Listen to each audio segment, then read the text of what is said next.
Hello, my name is Josh Brister, and I'm here interviewing the eminent scientist, the biochemist, Dr. Garte. Did I pronounce that your name right? Yeah. Okay, Garte. We're going to be discussing how science and faith and reason, how they are compatible. A lot of people tend to be under the impression that there's a conflict between science and theology or science and faith. But is there really a conflict? Um, the history of science tells otherwise. Many of the original founders of science were explicit Christians like Isaac Newton or Kepler or Galileo.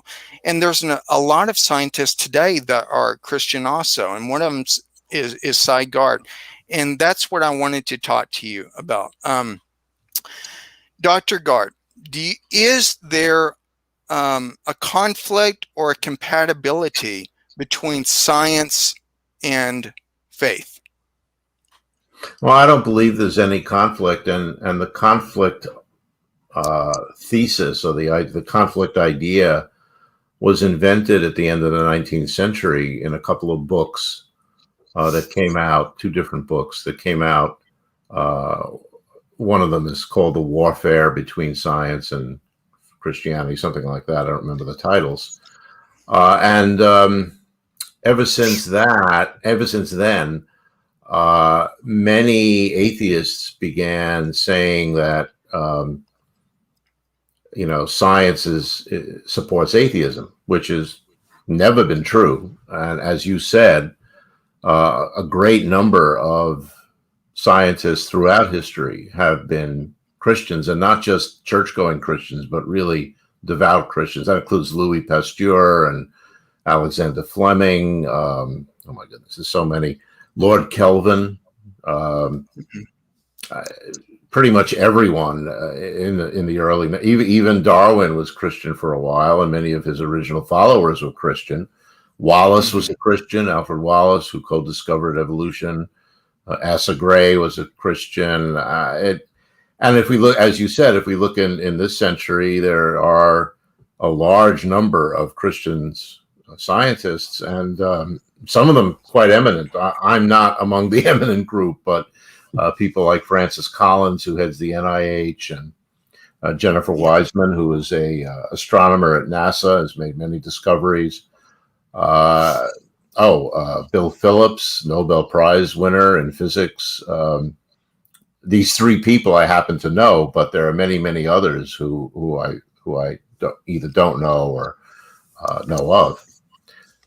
So yeah, the idea of a conflict just doesn't make sense that way, but it also doesn't make any sense in terms of what science tells us and what Christianity tells us. They're not in conflict. Science is the way that we determine, how the natural world works. Mm-hmm.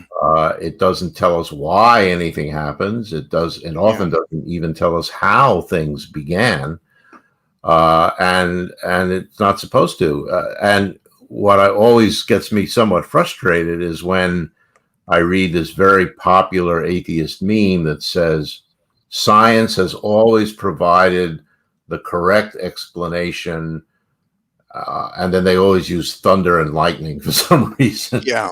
And it's a caricature of what Christianity actually is. Exactly. And I've never heard any Christian, or for that matter, any person of faith of any religion, claim that science does not explain natural phenomena.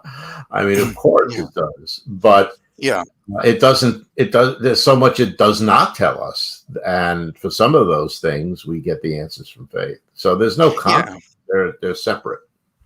Yeah. Just as a side note, C.S. Lewis, not a scientist, a literary critic, but he often said that when you look at history and you say, oh, the people of the past, they knew nothing, but the people of science, of the Enlightenment, we figured out everything. C.S. Lewis said that was historical snobbery. It's kind of this elitism that you hear from these this atheist mindset, this radical atheist mindset. And it's really, it shows a woeful misunderstanding of history and how science developed. There are many authors. Rodney Stark is one.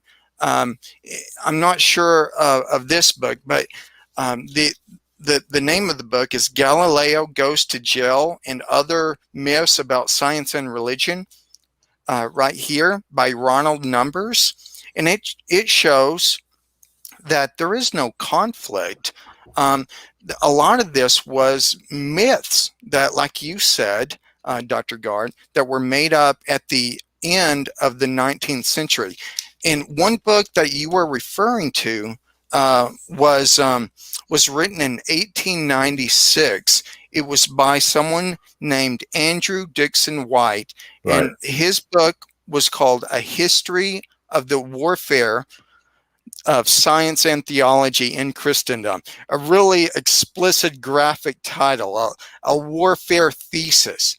All of this was made up to try to give the impression, kind of like propaganda, that there is a conflict between science and religion, or science and Christianity. And really, it's been disproved. No one takes White's book seriously today.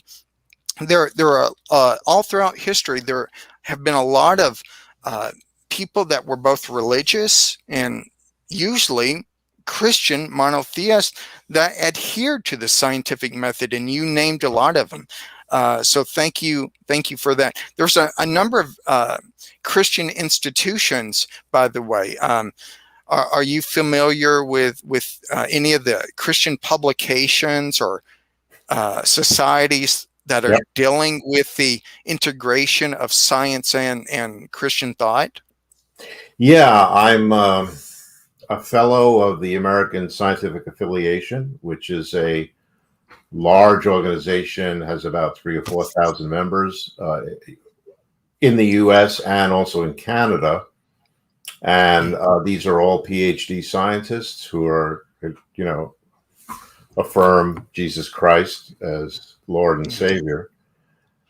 I'm also the editor of they have two journals. I'm the editor of their quarterly magazine, which is called God and Nature. It comes out every 3 months. And it's an online magazine. You can find it by searching for God and Nature, the ASA. And that, I know many people there, and that's a source of great inspiration to follow that group. But there are many others. There's Reasons to Believe, Hugh Ross's that's a great one. Organization. There's William Lane Craig's group has some scientific people involved with that, and then there are the Discovery Institute, which is involved with intelligent design, has a lot of scientists working there, etc. So there are many. They have different views on science and faith. And Biologos, which we talked about before, is another one. It's not all scientists, but there are many scientists there. And there are many such organizations. There are several journals that are devoted to this issue of science and faith. There's a lot of people working in the field, and a lot of books have been published. I think I'll just mention mine since we're there. This is The Works of His Hands, a scientist's journey from atheism to faith, because I started out as an atheist in life. But this book came out in 2019, but at the same time, several other very good books about science and faith came out. One of them by the same publisher, Kriegel, by Greg Davidson, who's a member of the ASA as well. He's a geologist. His book is called Friend of Science, Friend of Faith, and several others. So it's not hard to find books, journal articles, lots of blogs, and a lot of YouTube material. There's a lot of Yeah. A lot of us have done several interviews with people. Mm-hmm. And And one, yes, yes. One thing that I've been trying to communicate, that there are a number of people in other fields like sociology and history. Here's one by Rodney Stark, For the Glory of God. He documents, and well, he has a whole chapter on how Christians contributed to science, were the main driving force behind this scientific developments that happen. I find that interesting. Before we go on, I wanted to read something and get your comment. In April 8th, 1966, Time magazine ran an issue with the question, "Is God dead?" on its cover. But just as Time had raised the question of God's existence in light of the supposed death of God, which pronounced God altogether dead the next year, a remarkable change took place. Merely a few years later, Time ran on its cover, "Is God coming back to life?" And that was in December 26, 1969. During the last quarter century, a remarkable revolution has happened or occurred in American philosophy, and I would say science too. The change was so noteworthy that even the popular media observed it. In an article entitled "Modernizing the Case for God," published on April 7th of 1980, Time magazine commented, and this is in quotes, "In a quiet revolution in thought and argument that hardly anybody could have foreseen only 2 decades ago, God is making a comeback. Most intriguingly, this is happening not among theologians or ordinary believers, but in the crisp intellectual circles of academic philosophers, where the consensus has long banished the Almighty from fruitful discussions." In the last 40 or 50 years, from the 1960s, prior to that, there was a view that God was dead or wasn't really pertaining to science, but there has been a revolution in science, or in philosophy and science.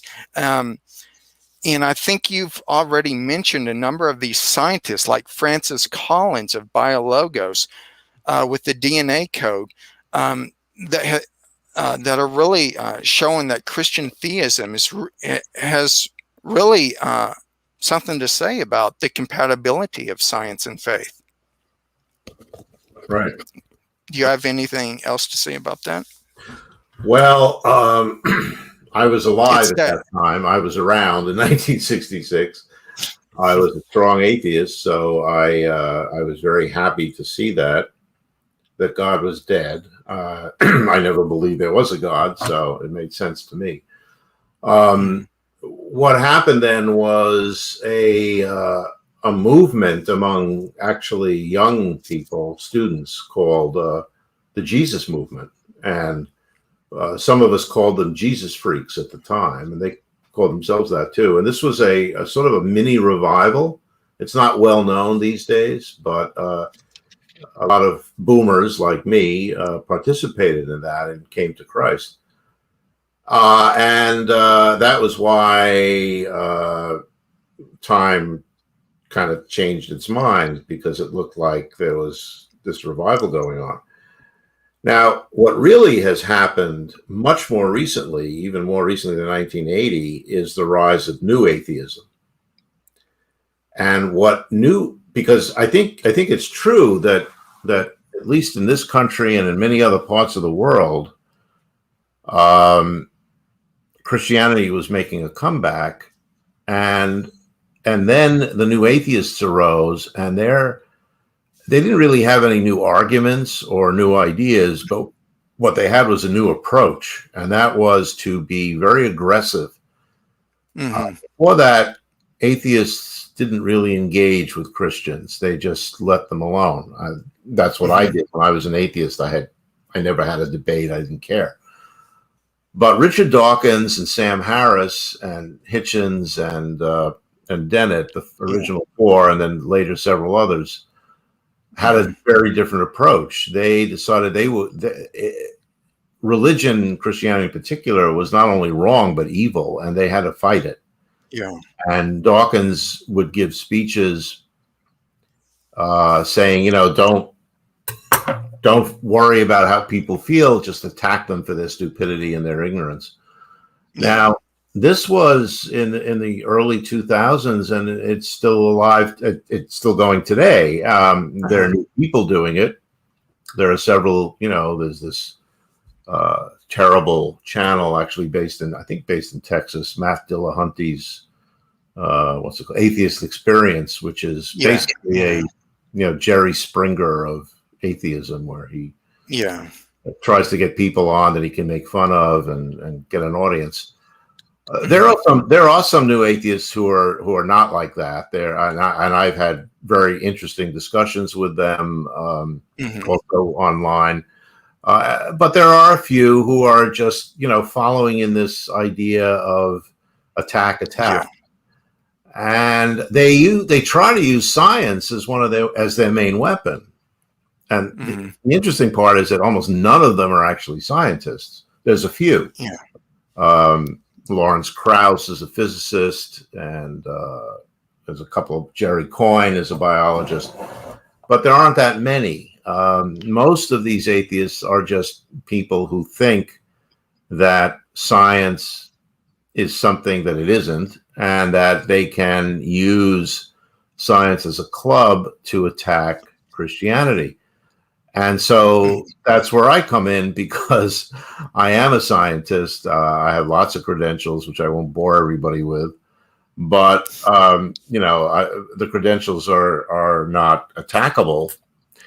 And not just me, but all these other people I've mentioned are doing the same thing, are saying, well, wait a minute, what you're saying is not valid, and science is not saying what you think it's saying. And in fact, one of the things that, of course, all of us are trying to do is reverse this trend, which has started recently, I think largely in part because of the new atheists and for other reasons, the trend of young people leaving the church and just, not having any interest in religion or interest in Christianity in particular, any other religion. And some of the reason for that is they think that they have to choose between agreeing with science, what they learn in school, and what they're taught in church or in their homes, and they think there's a conflict between the two, and it's just not true. Yeah, and I think that's why people who have children, I don't right now, thinking we're probably going to adopt or get foster kids at some point. But people who do need to teach their kids, or if they're teachers, need to communicate, history and how science developed and so forth. These new atheist arguments by Richard Dawkins and Sam Harris and Hitchens, these aren't the top of philosophy, and when you really look at their arguments, they're kind of philosophically vacuous. Yeah, that they're very good at rhetoric. Very good at giving punchlines and exaggerating something, or looking at a historical incident, kind of like the Galileo affair, and trying to show, well, there's an incident where Christianity showed that it was against science. And as Ronald Numbers and others have shown, as I point out this book again, Galileo Goes to Jail by Ronald Numbers, not a Christian, he shows that it's a bogus historical event. Christianity was instrumental in the development of science. And I wanted to ask you, talk to you about chemistry, your specialty, biochemistry. Is that correct? Right. Okay. It does seem like the universe and the fundamental laws of the universe and how things bind together. So that's what chemistry is. If I'm mistaken, please correct me. That there are actual physical laws. These that the universe operates according to a law-like structure seems unbelievable given atheism, but it seems very plausibly true given theism. Do you want to talk about the law-like structure of the universe and those physical and chemical laws that bind things together? Well, that's exactly why the early scientists were Christians, because of what you just said. When it was discovered that there were laws like Newton's laws, people said, "Well, why are there laws? I mean, why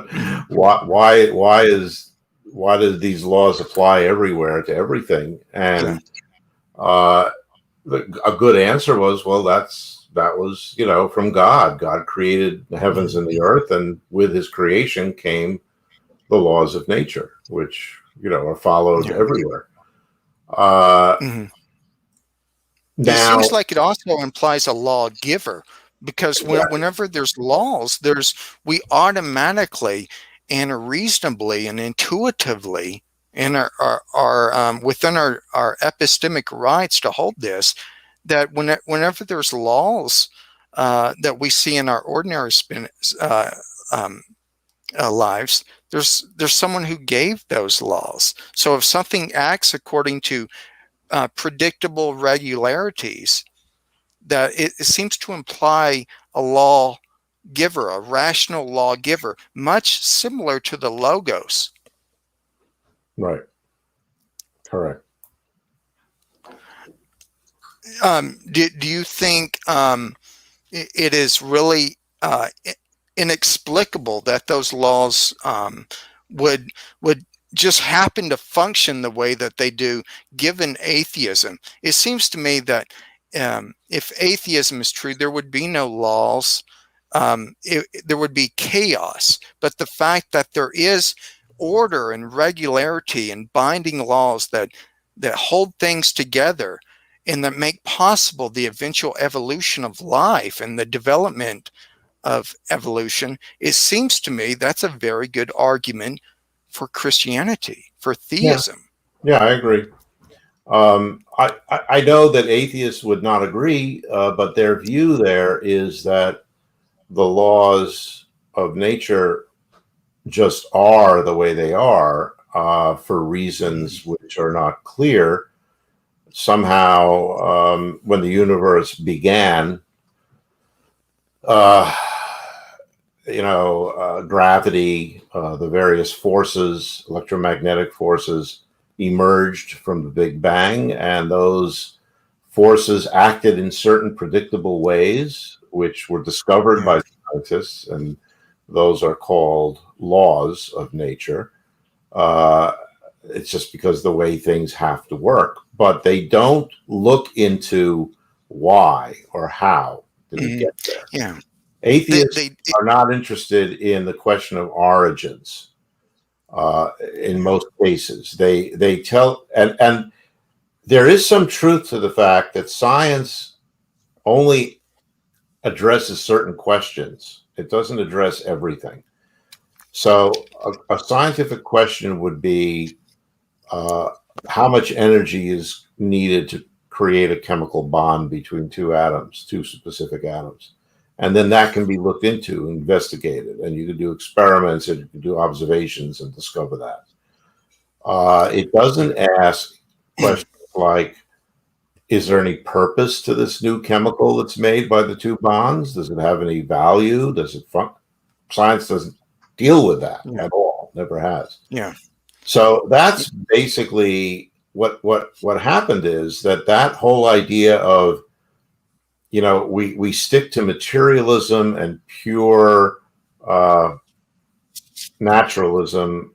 We don't look into questions which we can't answer scientifically, which, if you think about it, is a circular argument. If you can't answer a question scientifically, you drop it as a question. And that's unfortunate because there are many, many, many more questions that cannot be answered by science than those that can. Yeah. Yeah. In everyday life, we don't just, ask, limit ourselves to the material Right. causes of things, but we ask for purposes or Right. reasons, or Reasons. the underlying reasons for something. And it just seems to me, and that atheism lacks that. Oh, it doesn't. Well, atheism, I don't know what atheism says, but science doesn't do that. And atheism tends not to do it because they tend to think that only what they think of as science is the only valid epistemology, which is, of course, not true. Yeah. And, it's a very shaky situation because if you talk about what an atheist believes in, they will immediately come back and saying, we don't believe in anything specific. We just don't believe in gods. And that's nonsense. Modern atheists have a whole litany of very specific beliefs, Yeah. things that they think are real and things that they think are not real. And it's not just God that they think is not real. And a lot of these beliefs are handed down from leaders in the thing, like Sam Harris, who has declared that free will is not real, and so everybody believes that. And some of these atheistic belief systems, which they deny they have, right, but they all do, are actually anti-science. They go against scientific knowledge and understanding, just because they don't want to admit any possibility that there could be a God. Yeah, as for science, I also wanted to run this to you and see what you said. It seems that science, the scientific method, presupposes many things, such as our cognitive and sensory abilities to give us accurate information about, the external world. It seems to me that they're having faith that their perceptions are generally reliable. Right. Yeah. Correct. It seems to me also that they're not just functioning just by, mere quote unquote mere reason, but have a lot of background knowledge that they have gained through, through culture, through centuries of, culture being shaped by theology and philosophy that they take for granted when they look at empirical phenomena. Immanuel Kant said that for us to interpret reality, we come to it with a set of core assumptions to give reality an organizational structure. So I wrote down a number of other things that it seems to me that that the Christian is in their epistemic are epistemically justified in holding, such as the existence of the external world, of other minds. And this last one, I wanted to get your what you said, your view on causality itself. Now, causality, it seems that we can never know A causes B unless we saw through some other means. We can never say A causes B, no matter how many perceptions we had, unless we had an intuitive understanding of what cause and effect is, that non-being can't produce being. That's right. Do you have any? Well, okay. You're really in the philosophical realm now, which I enjoy. I like to listen to philosophical apologists, but I am not really well versed in philosophy. So that's my fault. I can concur with you, but I can't really add anything. Okay. what about the anthropic principle? I wanted to ask you, you mentioned before that the weak and strong nuclear force, the electromagnetic force, the gravitational force, you mentioned those four fundamental forces, that there is a law-like structure to our universe. The anthropic coincidences show that it is very improbable that there should be life in our universe. Did that help? Did that help the anthropic, the book by Frank Tipler, for example, and Burrow? They wrote the anthropic principle. Did that help bring you to Christian faith? I didn't read that book till much later. I met John Barrow, brilliant guy, and after that, I was inspired to read the book. Now they're talking about the strong anthropic principle. Yeah. I wouldn't say that particular argument brought me, but I think that the fine-tuning argument, which is related to that, I think is very convincing and totally misunderstood by a lot of people. The first time I had an argument about that with somebody who said, well, because I said, the values of the constants would be like getting, a royal flush in spades, 10 times in a row. Yeah. Actually, that even more than that, maybe 1,000 times in a row. But anyway, and he said, yeah, well, every hand has the same probability of showing up. So what's so special about a royal flush of spades? And a lot of people have that view. They don't understand what fine-tuning is. This is the puddle analogy that Douglas Adams used. And what I answered was, and this answer is correct, is that would only be true. In other words, it's true that every hand of cards has the same very low probability. You have a 3 of hearts and a 4 of spades and a jack of diamonds, 5 random numbers, and that would have the same probability of coming up as a royal flush of spades. But the way to understand the fine-tuning is you have to say, well, if you get a hand after one deal, you get dealt 5 cards, and it turns out to be a royal flush in spades, you will get $1 million. If you don't get it, we kill you. And that's the point of the fine-tuning argument. It's not the improbability.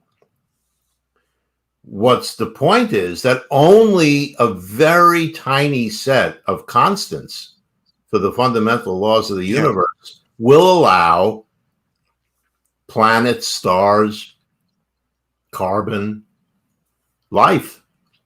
So that's an amazing coincidence. It would be exactly like you agree to play that game, and then you get a royal flush of spades. You would say, wow, okay, somebody cheated, right? I mean, what are the odds? One deal. Very, very low odds. So somebody very cheated. lucky. The dealer, lucky person. Yeah, the dealer, or God came down and intervened and made sure you got exactly those 5 cards. The chances of that happening one shot are, make it impossible. So that's the way to understand the fine-tuning, and that's the point of the strong anthropic principle, is that we would not be here if these amazingly terrible odds didn't actually happen. So then we're forced to ask, how did that happen? And there are other answers. One answer is not the only universe. So, you deal out 5 cards millions of times, then it's likely that you will get a royal flush.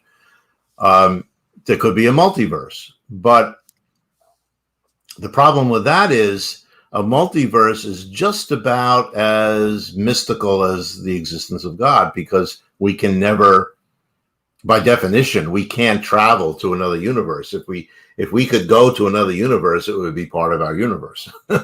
Yeah. So there's no way to ever find that out. That's a purely speculative idea. And then the other possibility is that there's some physical law that we have not yet discovered, which tells us that the constants must be what they are. Now, is that likely to be true? No, it's not, for reasons which are too complicated. But neither of these two possible explanations are any better logically, philosophically, or scientifically than the existence of a divine creator. Yeah, yeah. A lot of people have even said that it takes a lot more faith to Right. believe in the multiverse, and it just takes a lot more faith to believe in an infinite amount of universes rather than just ours, than to believe in one infinitely powerful God. It seems like it's more of a simpler explanation to say that God created a lawgiver, created a law-like universe, and science is predictable because we live in such a law-like universe. It Right. seems that's Exactly. far more plausible. Yeah, Yeah. that makes sense to me. Right. Yeah. How do you see in the future, like in the near future, maybe 10 or 20 years from now, do you think theism is coming back? You already mentioned a number of societies and a number of publications. A number of people are just trying to dismantle this scientism that was popular in the early 2000s, 2010s by the new atheist movement. Now that they're going away or getting being perceived as less credible, how do you see the future, the near future, 10, 20 years from now? Well, I'm hopeful, to be honest. One thing we have to consider is that, if you go to Western Europe, you'll see very few churches. Christianity is definitely on the decline in Europe, but it's on the increase in Africa, in China. It's exploding in China. It would be even more if it weren't repressed by the government. And it's increasing in other places, Eastern Europe, South America. And now what about the United States? Well, there's been some decline. There are fewer people who say they go to church than they used to be, but it's not a precipitous decline. As I said, the disturbing part is that many of these people who are walking away from the faith are young. They're students. And so that is a challenge. And I think it's one that we will eventually deal with. But this has happened so many times in the past. I mean, Christianity has faced so many crises of different kinds, internal warfare and the development of various forms of philosophical and scientific atheism. And I'm a firm believer in Jesus Christ as being present all the time, everywhere in our lives and in the world. And he's not going away. I mean, and if he's not going away, his followers are not going away either. I mean, I'm an example. I was as militant an atheist as anybody could be. My parents would have made Richard Dawkins look, weak when it came to atheism. And so I didn't grow up as a quote none, N-O-N-E. I actually had a very strong, definite belief that God is impossible. There cannot be any such thing. And maintained that through my early adulthood. And then I began to see problems with that view, mostly coming from science and other things. But eventually I was led to faith directly by the Holy Spirit. And that's what brought me over the edge, over the threshold. This is all in my book, Yeah. and led me to to acknowledge the reality of Christianity. And throughout history, there have been a lot of famous scientists, famous people that have come to faith, come to Christianity from an atheist background. Yep. I'm thinking of C.S. Lewis, but I believe is Francis Collins one? He had been an atheist for a while. Yeah, he grew up with a very lukewarm Christianity, as he puts it. And then he had eventually come to atheism in college. Yeah. In graduate school, he was studying physics, and then he switched to biology and medicine. And then he went back to faith through his work as a doctor. Yeah. Yeah, and that's just unbelievable. Yours and his are very instrumental, and I think there are a lot of others that that have done so, and that are on the fence, and there are even more that I bet in the near future, with the dying down of this new atheist propaganda. Yeah, that could be right. Yeah, I think the future is bright for Christianity. We have to also consider the Christianity, like you said, has been through so many periods of turmoil, like fascism, communism, so the Industrial Revolution. People thought Christianity would go away then. People thought in so many ways. I think one of the most important things now, the internet has allowed people to start reading the books, the philosophical arguments, the rich history that Christians and other peoples of different civilizations, but Christians showed in the development of science. You had people like, again, Isaac Newton, Kepler, with their that viewed the universe as operating according to predictable laws that could be discovered. So I think the future is bright. We're about to wrap up, Dr. Garte, and I just want to say it's been an honor to discuss with you. In interviewing you, it's been a real honor.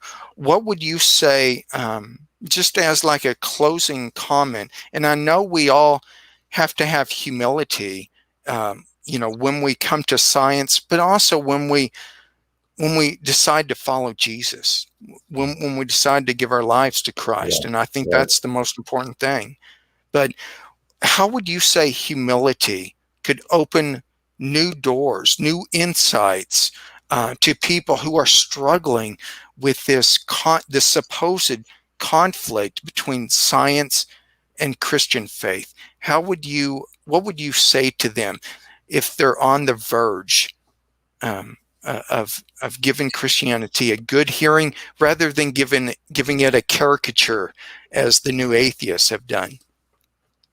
That's a great question, because I will tell you that I discovered, when moving from atheism worldview to a Christian worldview, that humility came along with it. First, I had to admit that I was a sinner. I had to admit that I had been wrong about some very important issues in my whole life. I had to face the fact that I didn't deserve the grace that I was given. It was a gift, unearned.